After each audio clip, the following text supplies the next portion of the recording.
সে নরম সুরে বলেছে, আমি আর গরম বক্তব্য দিব না, কোনো বক্তব্যই দিব না, শুধু আলিফের চোখটা ফিরিয়ে দেন মাননীয় প্রধানমন্ত্রী। পারবেন? চোখটা ফিরিয়ে দিতে পারবেন? পারবেন না। নিরীহ একটা ছেলে, সে কি হাতে অস্ত্র নিয়ে কাউকে মারতে এসেছিল? তার নেতৃবৃন্দকে আঘাত করা হচ্ছে, আক্রমণ করা হয়েছে। তার আবেগ এবং দায়িত্ববোধের জায়গা থেকে তাদেরকে প্রোটেক্ট করার জন্য সে এগিয়ে এসেছিল খালি হাতে। তাকে শেষ করে দিলেন কেন? যদি সমালোচনা সহ্য না করে তুষামতকারীকে আপনারা যদি প্রমোট করলেন, লালন করেন, মনে রাখবেন সেই তুষামতকারীরাই আপনাদেরকে বঙ্গোপসাগরে ডুবাইয়া ছাড়বে। জুলাইকে আমরা হারিয়ে যেতে দেব না ইনশাল্লাহ। জুলাইকে সব কিছুর বিনিময়ে বাঁচিয়ে রাখবো। এখন যারা বৈষম্য করছেন সরকারে গিয়ে, মাসুল আপনাদেরকেই দিতে হবে। আমরা জানি রাজপথ আমাদের ঠিকানা, আসল ঠিকানা। সেই রাজপথে নামলে অনেক কিছু হতে পারে। হ্যাঁ, হতে পারে, ফাঁসির তক্তায় দাঁড়ানো লাগতে পারে। নাসিরুদ্দিন পাটোয়ারি বলেছে, হয় জেলে আর না হয় কবরে। আমি বলবো না, আগের সরকারও আরেকটা জায়গা তৈরি করেছিল, সেটা আয়না করে।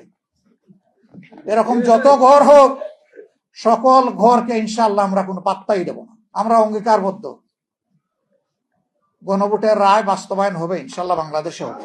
96 সাল নিয়ে জামাতকে কুঠা দেওয়া হয়, জামাতটা কি আওয়ামী লীগের সাথে জোট করেছে। তো সেই দিন জোটের একটা জবাব দিয়েছিলাম পার্লামেন্টের ভিতরে। যদি সংবিধান খুঁজেন তাইলে এখন কোনো পার্লামেন্ট নাই। সংবিধান খুঁজলে এখন বর্তমান যে সরকারি দল ওটাও নাই, বর্তমান যে বিরোধী দল তাও নাই। এটা ছিল doctrine of necessity. Will of the people real is the supreme law. এর ভিত্তিতে এটা হয়েছে, জনগণ এটাই মেনে নিয়েছে। একটা মানলেন, আর একটা মানলেন না। আবার সেই আব্বাস আলী খান সাহেবের কথাই আমার মনে পড়ে, মানবেন তবে অনেক পানি গুলা করে মানবেন। আর দলীয়করণের যে রাজনীতির দিকে একদম নেকেটলি, উলঙ্গভাবে আপনারা পা দিয়েছেন, ফিরে আসেন। মাননীয় প্রধানমন্ত্রী, আপনি দায়িত্ব নেওয়ার আগে নির্বাচনের পুরো সময়টা জুড়ে বলেছেন যে আমরা একটা মেরিটোক্রেটিক সোসাইটি চাই, আমরা পলিটোক্রেটিক সোসাইটি বিল্ড আপ করবো না। এখন কি করছেন? এখন তো পুরাটাই তার উল্টা। যে স্তরের স্থানীয় সরকারে নির্বাচন হয়ে নির্বাচিত প্রতিনিধিরা মানুষের সেবা করবে, সব জায়গায় আপনারা দলীয় লোকদেরকে, নেতাদেরকে বসাই দিচ্ছেন প্রশাসক। প্রশাসক বসাবেন, বসান, যদি খণ্ডকালীন বসাতে হয় সেখানে প্রশাসনের লোকদেরকে এনে বসান, দলীয় নেতাকে বসাতে হবে কেন? এরপরে যত তাড়াতাড়ি পারেন নির্বাচনটা দিয়ে জনপ্রতিনিধিদের সুযোগ করে দেন। আপনারা সব জায়গা ব্লক করে রেখেছেন।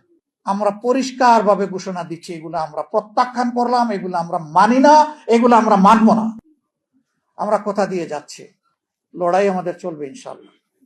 সংসদে আবারও বলছি, ততদিন থাকবো যতদিন টাকা দেশ এবং জনগণের জন্য প্রয়োজন মনে করব। যখন মনে করবো আর প্রয়োজন নাই, তখন ওই জনগণের কাতারেই মিশে যাব ইনশাল্লাহ পুরোপুরি। এখন আমাদের ক্ষেত্র দুইটা, একটা সংসদ সমাধান হলে ঠিক আছে, না হইলে আমাদের রাজপথ। রাজপথ কেউ কেড়ে নিতে পারবে না ইনশাল্লাহ।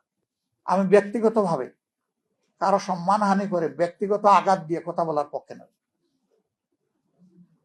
আমি চাই যুক্তির সাথে আমরা কথা বলবো, আমার কথা বলিষ্ঠ হবে নিঃসন্দেহে, কোনো দুর্বলতা থাকবে না, কিন্তু ব্যক্তিকে আঘাত করার প্রয়োজন আমাদের নাই।